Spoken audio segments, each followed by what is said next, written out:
Miért szeretjük a szerelmes dalokat? A szerelem mindig az egyik legerősebb érzelem volt az emberek életében, és mi lehetne jobb, mint egy olyan dal, amely ezt az érzést tükrözi. A szerelmes dalok az évszázadok során különleges kapcsolatot alakítottak ki az emberekkel, és ma sem vesztettek semmit a vonzerejükből. De vajon mi rejlik a varázsuk mögött? Miért szeretjük őket ennyire? Nézzük meg, mi állhat ennek hátterében. 1. Érzelmi kapcsolódás. Szerelmes dalok gyakran szólnak olyan érzelmekről, amelyek mindannyiunkban ott vannak, legyen szó boldog szerelmről, szívfájdalomról vagy vágyakozásról. Amikor meghallunk egy olyan dalt, amely a saját életünkhöz vagy kapcsolatunkhoz kapcsolódik, szinte azonnal érzelmi kötődést alakítunk ki vele. Az ilyen dalok segítenek kifejezni azokat az érzéseket, amiket talán nem mindig tudunk szavakkal leírni. Például az Adele Someone Like You című dala sokak számára a múlt szerelmének emlékét idézi fel, ami még jobban megerősíti a dal iránti érzelmi kötődést. Második, a romantika iránti vágy. A szerelmes dalok gyakran mesélnek a tökéletes szerelemről, amelyre mindannyian vágyunk, még ha a valóságban nem is találkozunk a mesebeli szerelmekkel.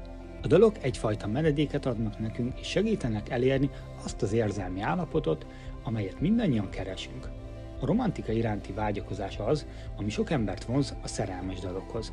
Például Whitney Houston I Will Always Love You című dalát sokan úgy érzik, hogy egy örök szerelem tiszteletére írták, amely egyedülálló és különleges érzelmeket keltett mindenki szívében. 3. Közösségi élmény. A szerelmes dalok gyakran nem csak az egyén érzelmeit tükrözik, hanem közösségi élményeket is teremtenek. Egy koncerten, egy esküvőn, vagy akár csak a barátokkal való együtt töltött pillanatokban ezek a dalok összekapcsolják az embereket. Amikor együtt éneklünk egy olyan dalt, amelyről mindenkinek van egy közös élménye, az erősíti a köteléket a csoportban. Példa. Gondoljunk egy közös éneklésre, amikor a Perfect című Ed Sheeran dalt énekeljük egy esküvőn vagy egy baráti összejövetelen. Az ének közben mindannyian egyetértetünk abban, hogy a szerelem valóban csodálatos dolog. 4. A zene és a ritmus ereje.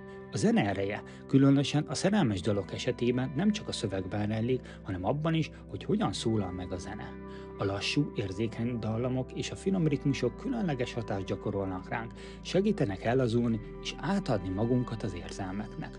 A zene képes kifejezni azokat az érzéseket, amelyeket a szavak nem tudnak elmondani, ezért egy szerelmes dal hatása sokkal erősebb, mint egy átlagos dalé.